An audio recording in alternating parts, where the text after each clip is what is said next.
Donc en fait, oui, tout de suite dire que c'était, voilà, le texte, le titre de la communication, je vais tout de suite commencer par le changer, puisque effectivement c'est Cham et les théologies chrétiennes de l'esclavage. J'ai trouvé que c'était un petit peu quand même prétentieux que de parler de tout cela, carrément les théologies chrétiennes de l'esclavage. Et donc pour être plus précis, je vais essayer de vous parler de Cham et de la question de l'esclavage dans la vision d'un jésuite du XVIIe siècle, Alonso de Sandoval, en essayant de tenir le compromis, d'essayer de parler de tout ça. Alors la première chose que je voudrais faire, c'est une longue introduction que je vais essayer de sabrer en partie. Eh bien, c'est qu'une intervention sur la question de la vision chrétienne de Cham, fut-elle à travers les écrits d'un seul jésuite, et doit nécessairement faire référence à un article qui me semble toujours actuel, qui est celui de Benjamin Broad, qui a été publié, attendez si je peux, voilà, les enfants de Noé et la construction des identités ethniques et géographiques dans la période moderne et médiévale et moderne, et early moderne. Et il me semble que c'est d'autant plus intéressant de le citer malgré son ancienneté, 24 ans, qu'il me semble qu'il reste toujours d'actualité, puisqu'en fait le but de Benjamin Broad dans cet article, c'était de déconstruire les anachronismes inhérents au regard racialisant porté sur les temps très anciens par l'historiographie contemporaine. Et malheureusement, je pourrais dire, il me semble qu'il est plus nécessaire que jamais d'historiser afin de ne pas essentialiser. Et ça me semble une urgence. Alors, ce qui me semble important aussi, ça m'a servi comme point de départ aussi pour construire la réflexion autour de Sandoval, c'est que malgré l'érudition de ce travail, que je continue de trouver passionnant, la vision de Broad présente un certain nombre de biais, j'en vois deux. Je passerai très rapidement sur ces deux biais, mais essentiellement le fait que, dû en particulier à l'époque qui était la sienne, il présente une vision très homogénéisatrice du monde européen, et des références culturelles qui étaient colportées par les uns et par les autres, et c'est en particulier dû au fait qu'il s'inscrivait dans une logique de la représentation de l'autre, vis-à-vis auquel il se positionnait, et qui était typique du moment où il a écrit, et autre générique, qui renvoyait à un nous qui était tout aussi générique, et donc en quelque sorte qui gommait beaucoup de choses, et c'est le deuxième biais, le deuxième biais qui est le corollaire de cette première attitude un petit peu, on va dire, globalisante, et justement, et paradoxalement, vu le souci de Broad de replacer chaque argument dans son temps, de prêter très peu d'attention au contexte d'appropriation des références qu'il évoque avec raison, et plus spécifiquement du monde ibérique, qu'il néglige très amplement en dehors de son recours à la chronique de Guinée, alors tu m'excuseras Antonio, je crois que c'est Gomes et Yanes de Surara, mais je ne sais pas si on prononce comme ça. Ça va, merci. La chronique de Guinée, écrite vers 1453, et qu'il évoque comme un moment où cristalliserait une association entre Cham, les Africains subsahariens, et l'esclavage au sein du récit de la malédiction de Cham, appelé à une longue postérité. J'ai des références, notamment très récentes, 2017 et 2020, qui colportent encore le même regard culturaliste sur cette production. Alors, mon point de vue ici, c'est que l'époque sur laquelle Broad passe le plus vite dans son article de 97, c'est les 16e et 17e siècles, connaît dans le monde catholique de fortes spécificités, notamment si l'on s'intéresse à la couronne de Castille et à la Compagnie de Jésus, ordre auquel appartenait Alonso de Sandoval, ainsi que d'autres théologiens qui ont réfléchi à la question de l'esclavage. Alors, Alonso de Sandoval était un évangélisateur d'esclaves à Carthagène des Indes, dans ce qui est actuellement la Colombie, et il est l'auteur d'un ouvrage qui est très connu et très cité, le De Instauranda Ethiopium Salute, qui a été publié à Madrid en 1647. Et donc, vous voyez ici la couverture, on y reviendra, et qui est en réalité la version revue et augmentée de son livre paru à Séville 20 ans plus tôt, Naturaleza, Policía Sagrada y Profana, Costumbres y Ritos, Disciplina y Catecismo Evangélico de Todos Etíopes. Donc, vous voyez Alors, je dirais même plus, je ne sais pas si j'aurai le temps de le dire après, donc je le dis maintenant, c'est non seulement une version augmentée, mais en réalité, c'est une version revue et très augmentée du premier livre des 4 qui conformaient la Naturaleza y Policía Sagrada. Alors, ces œuvres sont bien connues de la recherche sur les mondes ibériques, surtout l'édition de 47, je dois dire, et elles ont été souvent mobilisées, notamment par les Cultural Studies, pour montrer les processus de racialisation ibérique, puisque la question de la racialisation a été mise en avant, d'abord et principalement à partir des universités états-uniennes. Et cette approche que Broad critiquait justement dans l'article de 97 continue d'être véhiculée, notamment, j'en veux pour preuve le colloque Decentering the Archive, Black Bodies in Performance and Translation in Iberia and the Iberian Atlantic World, qui a été organisé par les romanistes de la NYU en décembre 2020 et dans lequel Sandoval était à l'honneur. Alors, la contribution que je vous propose aujourd'hui repose notamment sur une analyse des 2 éditions du travail de Sandoval, celle de 1627, alors qu'il était âgé de 51 ans, et celle de 47, alors qu'il en avait 71, dont la comparaison révèle les préoccupations qui habitaient ce jésuite dans sa tâche d'évangélisation. Alors, Antoine, je te demanderai si tu peux, parce que je vois qu'il y a des commentaires, et s'il y a des questions, tu pourras me le dire, s'il te plaît, parce que je ne les vois pas forcément. D'accord, merci bien. Alors, le premier point, j'ai 2 points à développer. Hein. Le premier point, je l'ai appelé la compagnie de Jésus et la traite, et la question est de savoir, est-ce qu'il y a une théologie ibérique de l'esclavage? Alors, le cas de Sandoval est intéressant parce qu'il témoigne d'un positionnement crucial pour le thème qui est celui de la table ronde d'aujourd'hui. Alors, Sandoval, je vous donne quelques éléments pour ceux qui ne connaissent pas le milieu ibérique et ce personnage qui est par ailleurs très connu des gens qui travaillent sur la période moderne aux Amériques. Et donc, c'est un Espagnol né à Séville en 1576, de parents tolédans, hein, et qui part avec sa famille à Lima à l'âge de 7 ans, ville où son père avait une charge de contador, de comptable du trésor royal de Lima. Alors, il entre à Lima, il entre à la Compagnie de Jésus à Lima alors qu'il a 19 ans et est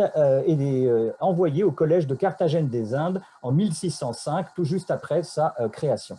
Et donc, à Carthagène, il se consacre dès 1607, à l'âge de 31 ans, à l'évangélisation des esclaves qui arrivaient chaque année. Donc, il faut savoir que Carthagène des Indes était alors le principal port d'entrée d'esclaves en Amérique hispanique, et on calcule que près de 15 400 esclaves seraient passés par ce port dans la deuxième moitié du XVIe siècle, alors que la ville comptait, elle, 1000 esclaves sur place, pour une population de 2000 habitants de souche européenne au tout début, à la toute fin du XVIe siècle. Or, la question de l'esclavage est loin de constituer une affaire entendue au sein de la Compagnie de Jésus à l'époque où Alonso de Sandoval écrit, comme l'ont démontré par exemple les travaux de Carlos Cerón pour le Brésil de la fin du XVIe siècle. Dès 1550, Manuel da Nóbrega, qui était le premier provincial des Jésuites au Brésil, affirmait « Dans cette contrée, tous, ou la plus grande partie, ont la conscience lourde à cause des esclaves. » Donc, les esclaves dont parle Nóbrega, ce sont les esclaves indiens, mais en effet, au Brésil, la réflexion qui concerne la réduction en esclavage des Indiens et les contradictions théoriques que cela pose aux jésuites a contaminé, pour ainsi dire, le débat sur la question de l'esclavage en tant que tel, y compris de l'esclavage des Africains.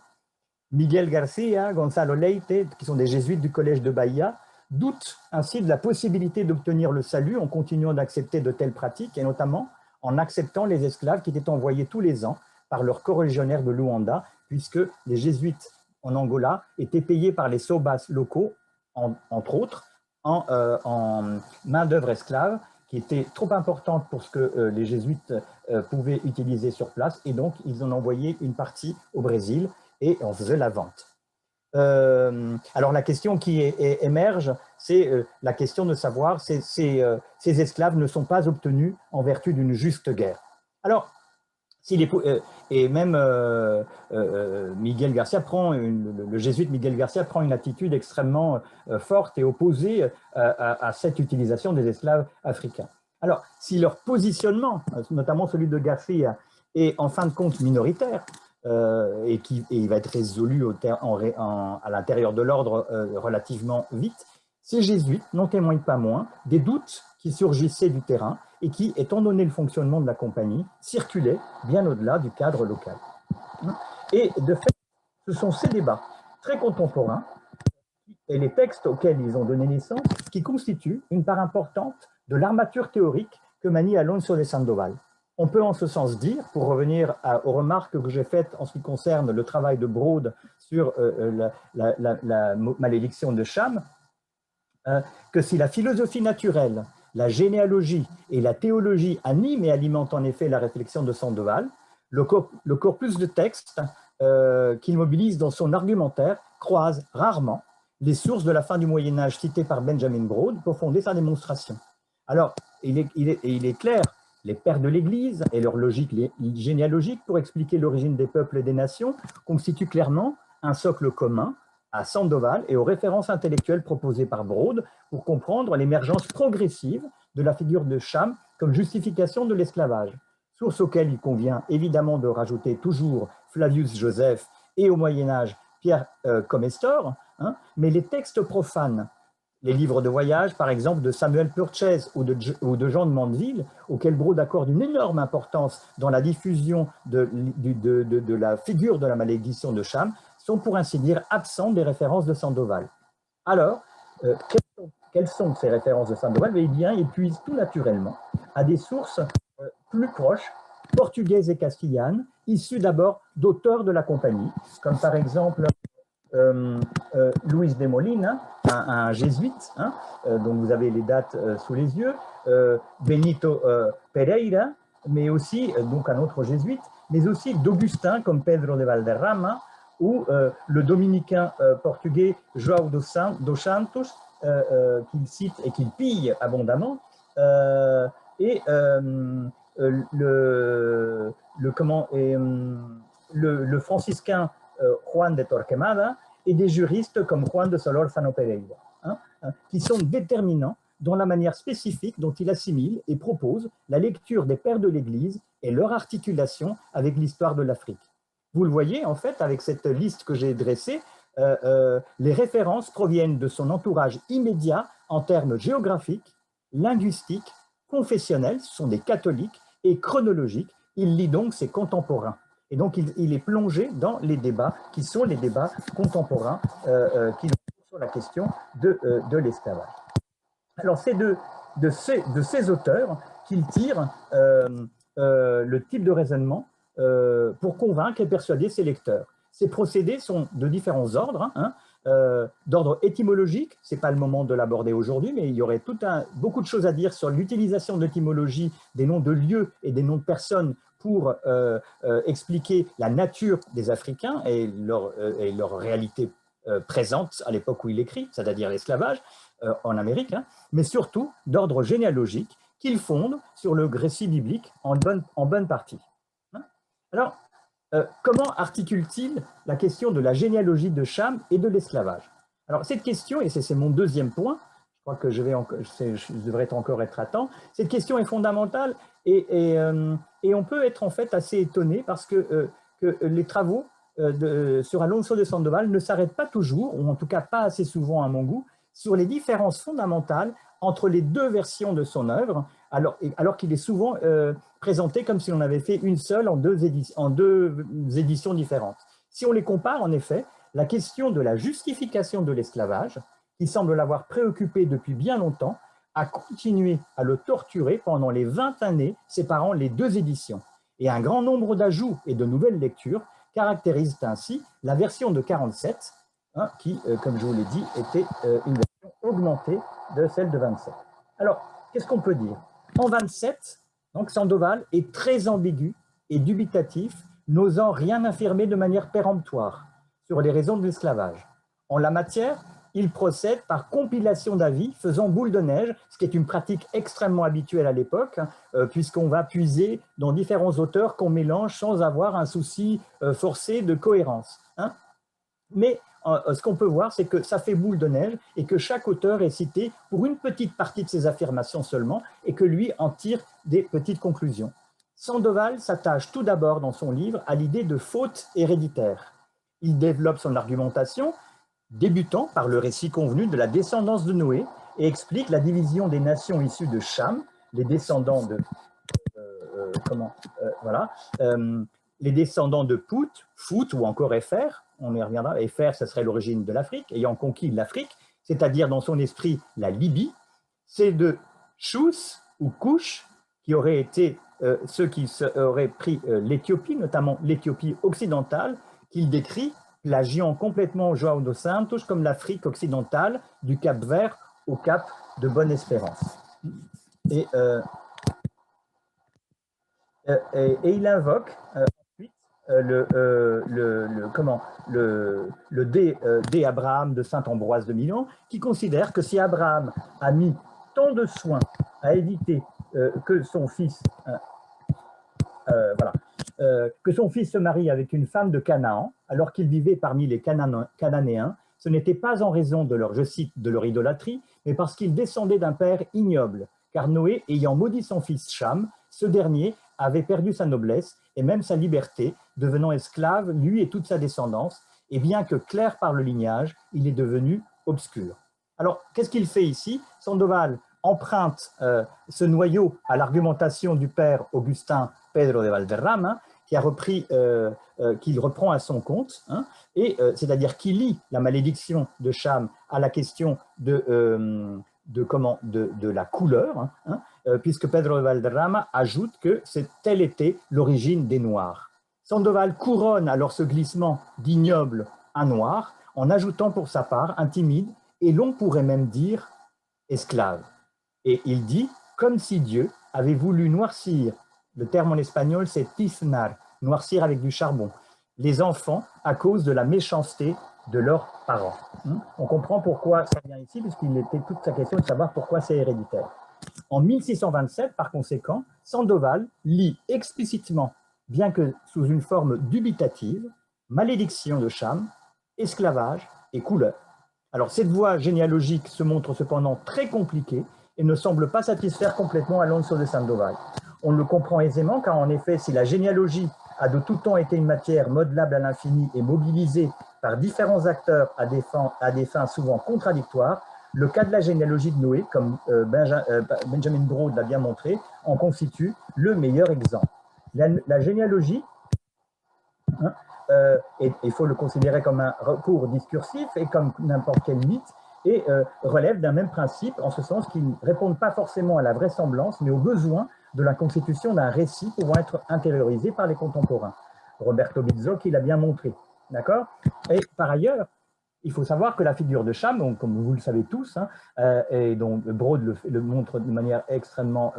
convaincante, dont on souligne par la suite davantage l'aspect maudit, servait encore au XVIe siècle et même au XVIIe siècle pour signifier la puissance et la royauté par son descendant Nemrod, ainsi que l'origine de la magie dans une association Cham-Zoroastre. Il a également été à la base de l'engouement pour l'Égypte à la Renaissance, dont le plus célèbre produit sont sans doute les falsifications d'Agno da Viterbo dans ses Commentaria super opera diversorum auctorum de 1498 et qui alimente le récit d'une légitimité dynastique de la maison d'Habsbourg depuis Noé. Et donc là, je vous présente par exemple la généalogie dont disposait Charles Ier de Castille, donc Charles Quint de l'Empire, qui pouvait se prévaloir en 1536 d'un arbre généalogique le rattachant à Noé par Cham et le fils de ce dernier, Osiris, père d'Hercule. Alors ce magnifique exemplaire conservé à la BN, donc là vous voyez comment Cham, d'accord, et ici Osiris, et ici Hercule, est composé donc d'un rouleau de 23 feuillets. Donc en fait, ces généalogies contradictoires de la descendance de Cham, très proche chronologiquement de Sandoval, poussent donc à une grande circonspection et ça nous fait comprendre l'évolution qu'il a dans l'édition postérieure de 47. Là, l'ambiguïté de Sandoval éclate au grand jour, puisque les passages ajoutés par rapport à l'édition de 27 montrent plus clairement son positionnement. En tout cas, disons, moins confusément qu'en 27. Alors, il revient sur ces formulations de 27, mais les transforme afin de séparer les éléments, hérédité, couleur esclavage qu'il avait pensé pouvoir lier. C'est ainsi que dans le livre premier de Instauranda, donc l'édition de 47, il affirme que la couleur des Africains ne venait pas tant de la malédiction de Noé à Canaan, et pour cause, puisque c'est Cush qui aurait hérité de cette couleur-là, mais d'une qualité intrinsèque donnée par Dieu à Cham, qualité qui se trouverait contenue dans la signification hébraïque du mot Cham, chaleur, dit-il, en citant saint Ambroise. Le virage vers des causes liées aux humeurs, et donc à la nature, bien que sous une forme qui reste biblique, est amorcé. Ce qui est intéressant ensuite, c'est la manière dont il récupère à son tour les arguments de Juan de Solórzano dans De Indiarum Iure et affirme avec lui que Cush était le premier-né de Cham et qu'il était donc né avant le péché de son père. Malgré cela, Cush est né noir, engendrant comme s'il s'agissait d'une punition, une progéniture noire, ce qui lui a valu le nom d'auteur ou de premier père de ce peuple noir, de la gente negra. Alors, cette question de l'antériorité est fondamentale, car elle a été déjà utilisée par Benito Arias Montano, un célèbre hébraïste espagnol, qui affirme dans ses commentaria l'arrivée des Juifs en Espagne avant la crucifixion de Jésus, et donc l'absence de faute sur eux, et de même par les falsifications du Sacro Monte à Grenade, selon lesquelles on aurait trouvé des textes prouvant qu'un saint arabe avait évangélisé l'Espagne au premier temps pour séparer la langue arabe de la religion de l'islam. Alors, je vais couper parce que je vais essayer d'aller vers la fin. Alors oui, ce qui est intéressant, c'est que Juan de Solórzano, dans ses écrits, se fondait également sur Juan de Torquemada, qui, dans sa Monarchia Indiana, explique quelles sont les raisons qui expliquent l'esclavage des individus et notamment des Africains. Dans Juan de Torquemada, la malédiction de Cham n'apparaît que sous la forme d'une métaphore de l'origine de l'esclavage parmi les hommes. D'accord. Et ensuite, et il le compare au péché originel. D'accord. Mais cette institution n'a rien à voir, elle n'est en rien liée aux Africains seuls. Bien au contraire. Souvent, une argumentation proche à celle développée par le jésuite Luis de Molina dans De Justitia et Jure en 1493, il fait reposer l'esclavage sur le droit des gens, et la licéité de la réduction en esclavage de certains. Torquemada détaille 5 sortes d'esclavage qui existent selon lui, par nature, et donc par nature uniquement les incapables, les tontos, incapables de se gouverner, par loi, par achat, par remboursement de dettes, par amour et vertu. Ce qui revient à... voilà. Et Torquemada met explicitement les Africains dans le 3e type, évoquant, avec Molina, l'habitude qu'auraient les parents de Guinée de vendre leurs enfants. Et dit-il, voici les esclaves que les Portugais amènent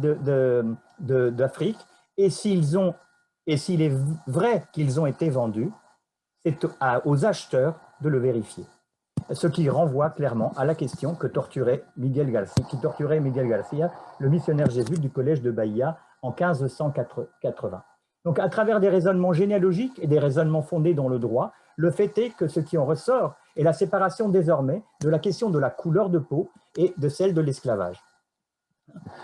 Alors, je voudrais conclure en disant que ce qui est important, c'est que,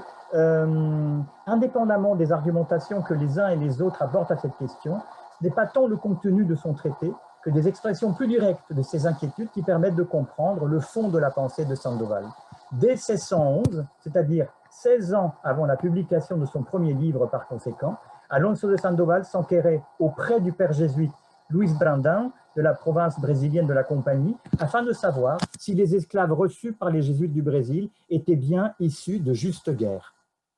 Alors, la solution que donne le père Brandão, que Alonso de Sandoval adopte, qui est en fait assez lâche au demeurant, c'est qu'on n'en sait rien, mais que dans le doute, au moins ils auront gagné le salut, prouve que dès avant la publication de son premier opus, sa religion, si je puis dire, était faite. La condition des esclaves africains relevait, comme le disait Juan de Torquemada, du droit des hommes et non d'un état naturel dérivant d'une sanction divine. Ce qui lui semblait relever de la nature, en revanche, c'était la couleur des Africains, et on peut certainement dire que bien qu'adressant son œuvre à l'évangélisation d'esclaves, et même si pour cela il traitait tangentiellement la question de l'origine des esclaves, la préoccupation centrale qui émerge de ces raisonnements n'est pas tant le statut juridique de ces ouailles, mais leur couleur. Hein. Et donc, en fait, les Instauranda et même la version de 27 a des pages et des pages pour essayer d'expliquer pourquoi les hommes sont de différentes couleurs et pourquoi Dieu a voulu créer, pour la grande beauté de la création, des hommes blancs, des hommes noirs et des hommes vermeils, comme il dit. Hein. Et il y a des pages, notamment sur la beauté des uns et des autres, qui vont renaître le jour du jugement dernier avec la résurrection des morts, et il montre que la laideur qui est accordée aux Noirs, elle n'est que le produit de traitement et de la culture, et non pas une laideur innée, puisqu'ils vont naître beaux. Et donc, il a des pages très importantes sur la beauté de la couleur noire. Alors, quel est le but? Lutter contre le lien qui existe entre peau noire et obscurité de l'âme, noirceur de l'âme, hein, qui est un lieu commun des prêches. Dans ces lieux communs, trouver la foi, c'est une aube blanche, c'est blanchir. Hein. Et donc là, je me suis trompé, c'est pas grave. Donc là, vous voyez par exemple l'adoration des mages de Jérôme Lyrix, hein, dans les Annotaciones du Père Nadal, le général de l'ordre. Et là, vous voyez, ce que vous voyez en cartouche, c'est la couverture le frontispice de Instauranda, où l'on voit, en fait, vous voyez ah mince, ah voilà, c'est ça. Voilà, donc là vous avez les mages et l'adoration de Vierix, et là vous avez la représentation qui est faite dans le frontispice de Sandoval, où Gaspard est mis devant les autres mages, et ça on va passer. Et là vous avez donc le frontispice où il fait apparaître ce terme d'Alba Bantour, qui veut dire « ils blanchiront », qu'il ne faut pas prendre dans le sens de un blanchiment de la peau, mais un blanchiment qui est celui de l'esprit. Hein. Il dit c'est-à-dire en comprenant cela, c'est-à-dire la séparation entre les deux, nous concluons que ce qui est impossible à la nature est très facile à la grâce. Et il n'y a pas de travail perdu, ni de temps mal utilisé. Le travail que l'on met à évangéliser les Africains, puisqu'on arrive à faire une chose si difficile et impossible à tous, comme il est Éthiopen de albare, c'est-à-dire blanchir les Africains, car tant avec la grâce deviennent des saints sacrements, deviennent blancs comme le soleil, et d'une obscure nuit, ils arrivent à une aube très claire. Et ceci est une réponse à l'adage 3 d'Erasme, un Éthiops non albescit, hein, un Éthiopien ne blanchit pas, thème repris dans le frontispice de l'Instauranda, où le terme albubuntur, ils blanchiront, figure avant la citation du psaume qui est juste à côté, la citation du psaume 67 ou 68 selon la numérotation grecque, l'Éthiopie accourt, les mains tendues vers Dieu. Donc ce qui est important, et je finis là-dessus, ce qui est important de garder à l'esprit, c'est l'évolution entre les deux, et le fait que non seulement chez Sandoval, mais chez tous les théologiens qui réfléchissent sur la question, ce qui vient en avant, c'est la question de la juste guerre, ce qui place la question de l'esclavage, quelle que soit la réponse qu'on lui donne, non pas dans le domaine de la malédiction divine, mais dans le domaine du droit.